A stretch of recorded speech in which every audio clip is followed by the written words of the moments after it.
Hi students, here I am Sonu Yadav from a grateful, powerful and wonderful channel that's name is Ayurved Expert। दोस्तों मैं आपका स्वागत करता हूं। मेरा नाम सोनू यादव है और आशा करता हूं आप लोग बहुत अच्छे होंगे। और आज हम जो चैप्टर पढ़ने वाले हैं उसका नाम क्या है, करंट इलेक्ट्रिसिटी। ये चैप्टर बहुत ही ज्यादा इंपॉर्टेंट है। क्यों इंपॉर्टेंट है मैं बताता हूं, क्योंकि IIT JEE NEET IIT JEE advance में इससे बहुत ज्यादा क्वेश्चन आते हैं। तो इस चैप्टर को हमें बहुत ही ध्यान से पढ़ना है और अच्छे से पढ़ना है और बहुत ही इजी चैप्टर है। आपने चैप्टर 10th क्लास में भी पढ़ा होगा, ठीक है। तो हम स्टार्ट करते हैं। चैप्टर का नाम हमारा क्या है, करंट इलेक्ट्रिसिटी। तो करंट का मतलब हमारा क्या होता है, धारा मतलब फ्लो, ठीक है। इलेक्ट्रिसिटी का मतलब यहाँ पे क्या है, इलेक्ट्रॉन्स, यानी कि फ्लो ऑफ इलेक्ट्रॉन्स, ठीक है। तो करंट इलेक्ट्रिसिटी हम किसे बोलते हैं, उसकी एक छोटी सी डेफिनेशन लिखेंगे। करंट इलेक्ट्रिसिटी की हम क्या लिखेंगे, डेफिनेशन लिखते हैं, ठीक है। तो क्या है definition, the study of flow of charge, the study of flow of charge in motion. क्या मीन्स हमारा क्या है, इसमें मोशन है। The study of flow of charge in motion. ध्यान रखना, ये बहुत इंपॉर्टेंट वर्ड है, मोशन। अगर ये रेस्ट हो जाता तो यहाँ पे हमारा क्या हो जाता है, इलेक्ट्रोस्टैटिक हो जाता फिर, ठीक है। तो study of charge, study of flow of charge in motion is called current electricity, ठीक है। तो देखो इसकी डेफिनेशन कैसे चेंज हो जा रही है। अगर हम यहाँ पे रेस्ट कर देंगे तो क्या हो जाएगा, हमारा इलेक्ट्रोस्टैटिक कहलाएगा, ठीक है। और यहाँ पे हमारा मोशन आएगा तो हमारा क्या होगा, ये करंट इलेक्ट्रिसिटी। यानी कि ये जिसमें हम क्या करते हैं, हम पढ़ते हैं कि जो हमारे इलेक्ट्रॉन्स क्या हो रहे हैं, मोशन कर रहे हैं किसी भी कंडक्टर के अंदर, से हम क्या बोलेंगे, हम करंट इलेक्ट्रिसिटी बोलेंगे, ठीक है। जैसे एग्जांपल अगर हम लेना चाहें तो हमारे पास क्या एक कंडक्टर है, ठीक है। आपने नोट कर लिया होगा। ये एक एग्जांपल बना लेता हूं इसका मैं बना के। जैसे क्या हो गया, हमारे पास ये कंडक्टर है, ठीक है। इस कंडक्टर को हमने क्या किया, एक बैटरी से कनेक्ट कर दिया। इससे कनेक्ट कर दिया, बैटरी से इसलिए कनेक्ट किया है ताकि इसके अंदर क्या हो जाए, करंट फ्लो होना स्टार्ट हो जाए, ठीक है। और इधर हमारे क्या है, यहाँ पे हम दिखा सकते हैं इलेक्ट्रॉन्स हमारे फ्लो कर रहे हैं, कैसे कैसे उन चीजों को हम यहाँ पे दिखा रहे हैं, ठीक है। ये हमारे इलेक्ट्रॉन्स फ्लो कर रहे हैं, इधर से हमारा करंट जाएगा, इधर से हमारे क्या होंगे, इलेक्ट्रॉन्स आएंगे, ठीक है। तो करंट इलेक्ट्रिसिटी कहने का मतलब क्या हो गया, the study of flow of charge in motion. अगर किसी भी कंडक्टर के अंदर अगर हमारे क्या कर रहे हैं, चार्ज अगर हमारे क्या कर रहे हैं, फ्लो कर रहे हैं, तो हम क्या बोलेंगे, करंट इलेक्ट्रिसिटी बोलेंगे, ठीक है। तो अब हमारा जो नेक्स्ट टॉपिक है वो हमारे पास क्या है, इलेक्ट्रिक करंट। क्या हमारे पास, इलेक्ट्रिक करंट। कहानी शुरू हो रही है अब, ठीक है भाई। इलेक्ट्रिक करंट बहुत ध्यान से समझना, बहुत आसान है। 10th क्लास में भी आप लोगों ने पढ़ा है इलेक्ट्रिक करंट हमारे क्या होता है, ठीक है। डायग्राम लेते हैं। पहले हमने क्या किया, यहाँ पे बैटरी ली, बैटरी को हमने किससे कनेक्ट किया, एमीटर से कनेक्ट किया। एमीटर के बारे में आप लोग जानते होंगे, ammeter is an instrument which is measure the current. Ammeter हमारा क्या करता है, करंट को मेजर करता है, ठीक है। फिर आगे बढ़ी कहानी, आगे हमने यहाँ पे रेजिस्टेंस लगाया है, ठीक है, रेजिस्टेंस लगाया है। और उसके बाद हमने क्या किया, वोल्ट मीटर लगा दिया। क्या किया हमने, वोल्ट मीटर क्या करेगा, वोल्टेज को नाप देगा। रेजिस्टेंस हमारा क्या करता है, करंट के फ्लो का अपोज करता है, करंट को फ्लो होने से रोकता है। इसके बारे में आगे बढ़ेंगे, ठीक है। और यहाँ पे हमने क्या किया, की लगा दिया। क्या किया हमने, एक की लगा दिया, ठीक है। ये बैटरी है हमारे पास। तो इलेक्ट्रिक करंट कहने का मतलब क्या होता है, देखो, the rate of flow of charge, the rate of flow of charge, the rate of flow of charge per unit time, per unit time is called current, ठीक है। तो इसमें हम क्या लिखते हैं, I इक्वल क्या लिखते हैं, Q अपॉन T। यानी कि अगर हम बात करें सर्किट डायग्राम की, अगर हम बात करें, यहाँ पे हमने क्या देखा कि यहाँ से हमारा करंट I निकल रहा है, तो पर सेकंड में कितना करंट फ्लो हो रहा है कंडक्टर से, पर सेकंड में कितना फ्लो करंट हो रहा है। जैसे मान लो हमारा कंडक्टर है और कंडक्टर में हमने मान लिया, यहाँ पे हमने एक एरिया कंसीडर कर लिया, मान लिया यहाँ पे हमने क्या लिया, P ले लिया। तो जो करंट की जो डायरेक्शन होगी वो क्या होगी, इसके परपेंडिकुलर होती है, हमेशा क्या होती है, हमारी परपेंडिकुलर होती है। और पर यूनिट एरिया पे हमारा पर टाइम कितना हमारा करंट फ्लो हो रहा है, उसे हम क्या बोलते हैं, इलेक्ट्रिक करंट बोलते हैं।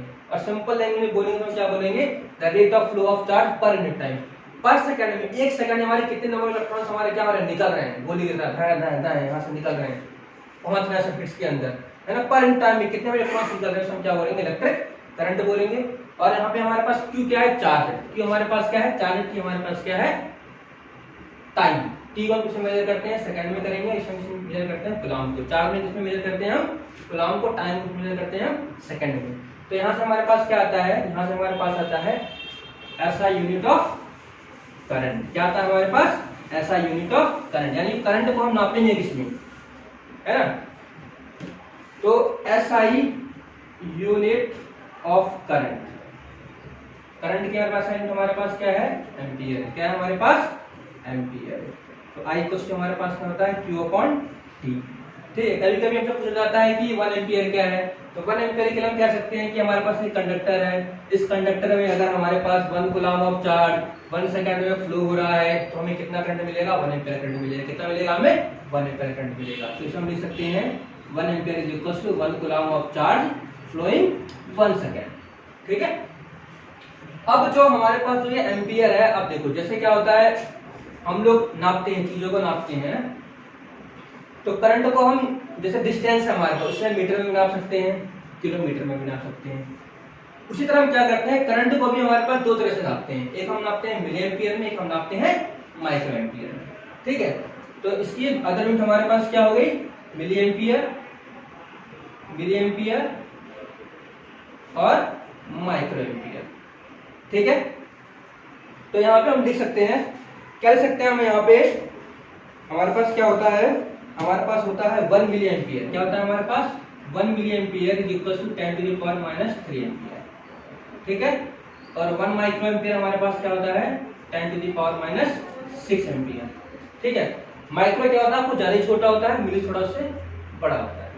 तो हम क्या कहते हैं, करंट को एम्पियर में नापते हैं, मिली एम्पियर में नापते हैं, माइक्रो एम्पियर में नापते हैं। अब आपको ध्यान देने वाली बात क्या है, बात ये कि जब हम न्यूमेरिकल करेंगे वहां पे अगर करंट आपको माइक्रो एम्पियर में दिया रहेगा तो आपको उसे एम्पियर में कन्वर्ट करना पड़ेगा, या फिर मिली एम्पियर में होगा तो उसे एम्पियर में आपको कन्वर्ट करना पड़ेगा। ठीक है, तो यहाँ तक तो हमारी कहानी किसकी थी, इलेक्ट्रिक करंट की थी। ठीक है, अब हम आते हैं कन्वेंशनल और इलेक्ट्रॉनिक डायरेक्शन ऑफ करंट, है ना। कि जो करंट की जो डायरेक्शन है ये कैसी है, करंट ऐसा तो नहीं कहीं भी घूम गया, नॉर्थ चला जाएगा, साउथ चला जाएगा, कहीं भी चला जाएगा, ऐसा तो नहीं। इसके एक स्पेसिफिक डायरेक्शन है, हिसाब से क्या करता है, फ्लो करता है, वो हम समझेंगे यहाँ पे। ठीक है, तो मैंने एक कंडक्टर बनाया, ठीक है भाई, वो जो है बाबर कंडक्टर बनाते रहते हैं, सारा खेल बेटा कंडक्टर का ही है, इसके अंदर कंडक्टर से हमें करंट फ्लो करवाते हैं। ठीक है, तो ये कंडक्टर हो गया, यहाँ पे हमने मान लिया L is the length of the conductor है, और ये हमारे पास एरिया है कंडक्टर का, यानी कि कंडक्टर हमारा कितना मोटा है उसके, ये हमारा उसका एरिया हो गया हमारे पास यहाँ पे। ठीक है, यहाँ पे हमने बैटरी लगा दी है, क्या लगा दी है, बैटरी, जो हमें क्या देगी, सप्लाई देगी इस सर्किट के अंदर। ठीक, अब हमारे यहाँ से आई करंट निकलना स्टार्ट होगा। मैंने यहाँ पे क्या किया, इलेक्ट्रॉन्स को दिखाया है, किसे दिखाया है मैंने यहाँ पे, इलेक्ट्रॉन्स को दिखाया है। अब देखो यहाँ पे दो तरह का डायरेक्शन है हमारे पास, है ना, conventional and electronic current, direction of conventional electronic current. तो बच्चों ध्यान रखना हमेशा, अब जो हमारे पॉजिटिव चार्ज है वो हमारे इधर से फ्लो होता है, ठीक है, और नेगेटिव चार्ज हमारा इधर से फ्लो होता है। तो जो हमारी करंट की डायरेक्शन है ना, हमेशा क्या होती है, इलेक्ट्रॉन के अपोजिट में होती है। क्या होती है हमारी, इलेक्ट्रॉन के अपोजिट में। अगर इलेक्ट्रॉन इधर से फ्लो करेंगे तो करंट हमारा किधर जाएगा, इधर से जाएगा। तो ये हमारा क्या रहता है, कन्वेंशनल करंट कहलाता है। क्या कहलाता है हमारा, ये कन्वेंशनल करंट कहलाता है। और ये ई हमारे यहाँ पे क्या है, इलेक्ट्रॉन से हमारे इलेक्ट्रॉन इधर से फ्लो करेंगे, हम क्या बोलते हैं, इलेक्ट्रॉनिक करंट बोलते हैं। क्या बोलते हैं इसे हम, इलेक्ट्रॉनिक करंट। ठीक है, तो कन्वेंशनल करंट हमारा किस लिए, पॉजिटिव चार्ज की वजह से है, और इलेक्ट्रॉनिक करंट की वजह से नेगेटिव चार्ज की वजह से। मगर दोनों में अंतर क्या है, दोनों की डायरेक्शन क्या हमारी अपोजिट है। करंट क्या इधर से और कन्वेंशनल करंट की हमारी क्या इस तरफ से, इलेक्ट्रॉन्स की हमारी इधर से। तो हमेशा आप याद रखना, जो करंट का डायरेक्शन क्या होगा, हमेशा वो इलेक्ट्रॉन्स के अपोजिट की फ्लो करता है। ठीक है, तो हमारा टॉपिक था direction of conventional electronic current. ठीक, अब हम आते हैं नेक्स्ट टॉपिक पे। नेक्स्ट हमारा क्या है, क्वेश्चन है हमारे हमेशा पूछा जाता है, 1 मार्क्स का भी होता है, ठीक है, वो हमेशा पूछा जाता है। और इसमें मैं बता रहा हूँ बहुत ज्यादा कंफ्यूजन होती है, मगर कंफ्यूज होने की आपको बिल्कुल भी जरूरत नहीं है, बहुत ही आसान है, बहुत ही अच्छे एग्जाम्पल समझाऊंगा आप लोगों को मैं। इज करंट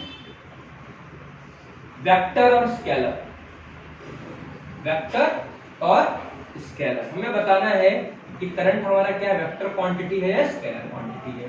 तो पहले मैं आपको बता दूं वेक्टर क्वांटिटी क्या होती है, स्केलर क्वांटिटी क्या होती है। तो वेक्टर क्वांटिटी क्या होती है students, those quantities which have magnitude as well as direction. क्या होगा, मैग्नीट्यूड भी होगा और क्या होगा हमारा डायरेक्शन भी होगा। इसे हम क्या बोलते हैं, वेक्टर क्वांटिटी बोलते हैं। क्या बोलते हैं, उसे हम वेक्टर क्वांटिटी बोलते हैं, ठीक है। दूसरा हमारे पास क्या है, स्केलर की बात करें तो स्केलर में क्या होगा, only magnitude, only magnitude not specific direction, इसमें डायरेक्शन हमारा नहीं होता है। लेकिन अगर हम करंट की बात करें तो करंट में हमारा क्या होता है, इसका डायरेक्शन भी होता है, उसका मैग्नीट्यूड भी होता है।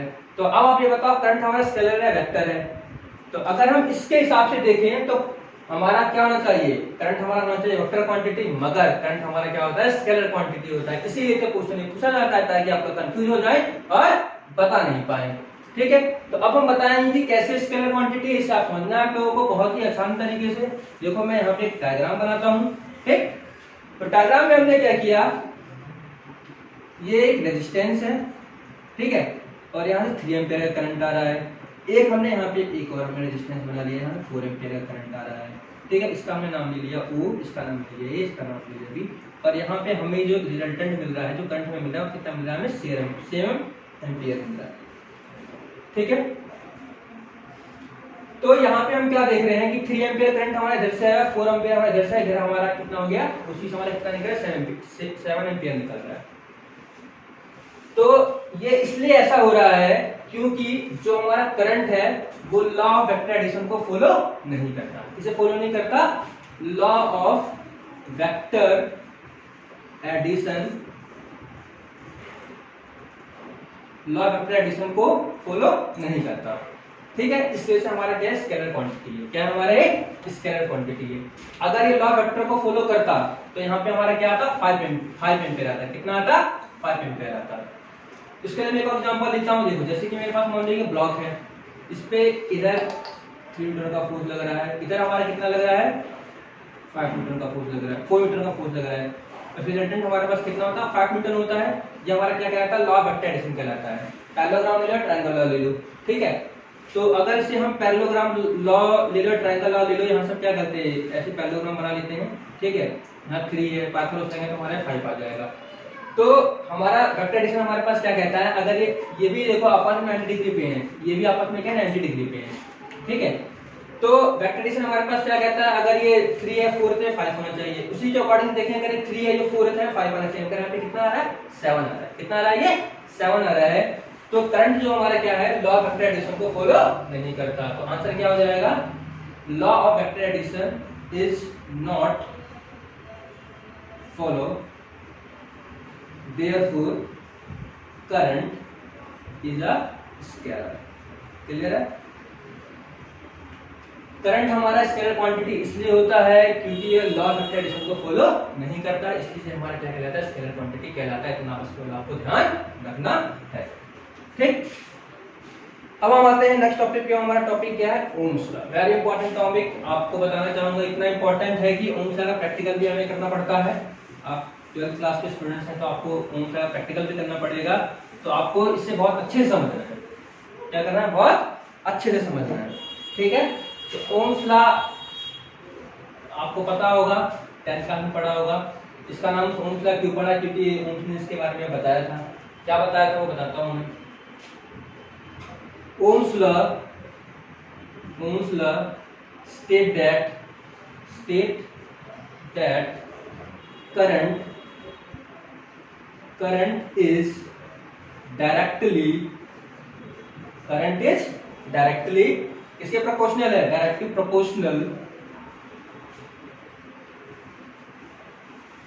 Proportional to the potential difference. क्या है हमारे पास, पोटेंशियल डिफरेंस, ठीक है, potential difference across the ends of the conductor provide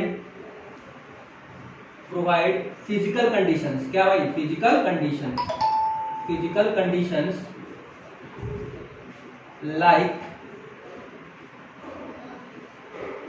conditions like pressure, temperature are kept constant, ठीक है।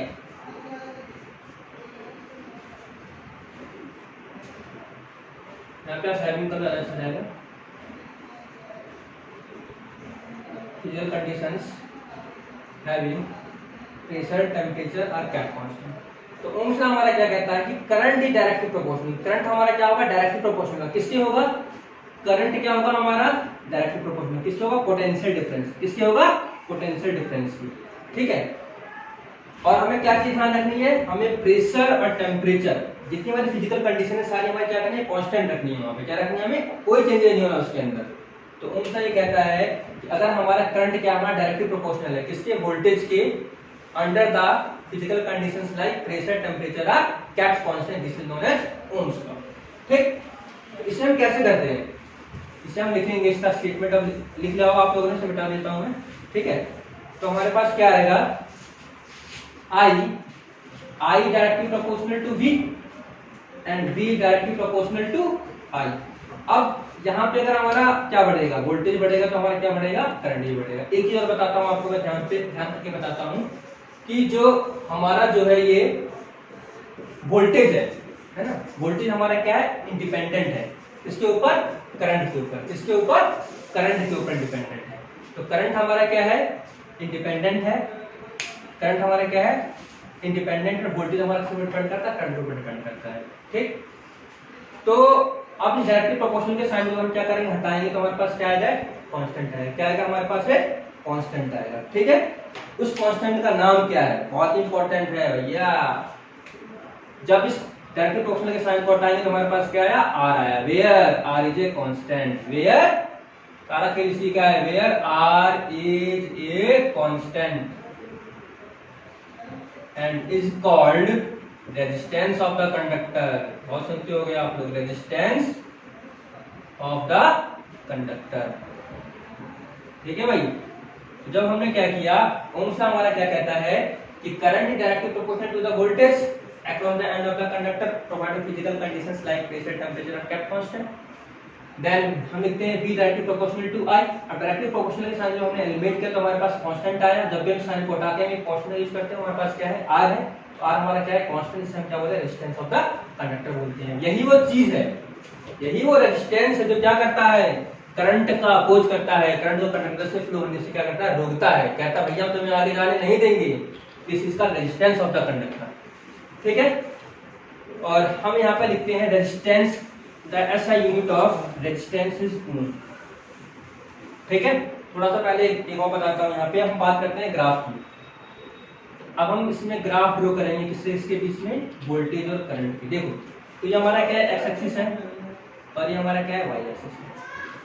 तो आपको ध्यान देना है हमेशा, V हमारा क्या आएगा? नीचे आएगा और I हमारा क्या आएगा? हमेशा ऊपर आएगा। V नीचे किस लिए आता है? कि V is depend on current, क्योंकि क्या है? करंट के ऊपर डिपेंड करता है, इसलिए हमारा हमेशा एक्सिस पे आएगा और हमारा क्या होगा? हमेशा वाई एक्सिस पे आएगा। और इसका ग्राफ हमेशा क्या आता है? स्ट्रेट लाइन आता है। 4 ओमिक कंडक्टर्स VI ग्राफ है हमारे पास, यानी कि वो कंडक्टर्स जो क्या करते हैं? ओम्स लॉ को फॉलो करते हैं। वो कंडक्टर जो क्या करते हैं? ओम्स लॉ को फॉलो करते हैं, उसे हम क्या बोलते हैं? ओमिक कंडक्टर्स बोलते हैं, ठीक है। उसका ग्राफ कहता है हमेशा हमारा स्ट्रेट लाइन आता है, ठीक है। अब हम बात करते हैं अपने नेक्स्ट टॉपिक की, जिसका नाम क्या है? रेजिस्टेंस। क्या नाम है? रेजिस्टेंस, ठीक है। रेजिस्टेंस, देखो रेजिस्टेंस का मतलब क्या होता है? रोकना। क्या होता है? रोकना, किसी को भी आगे बढ़ने से रोकना। तो रेजिस्टेंस कंडक्टर में क्या करता है? रोकता है। किसे रोकता है? इलेक्ट्रॉन्स को आगे बढ़ने से रोकता है। कहता है कि मैं दीवार हूँ, मेरे से आगे नहीं बढ़ पाओगे, लेकिन फिर भी इलेक्ट्रॉन्स क्या करते हैं? मेहनत करते हैं और उससे आगे निकलने की कोशिश करते हैं, ठीक है। रेजिस्टेंस हमारे पास क्या है? देखो रेजिस्टेंस हम कैसे डिफाइन करेंगे? It is the property of a conductor. It is the property of a conductor. क्या है कंडक्टर की प्रॉपर्टी है? By virtue of which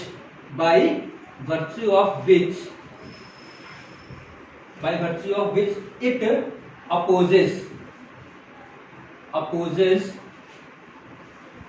the flow of current.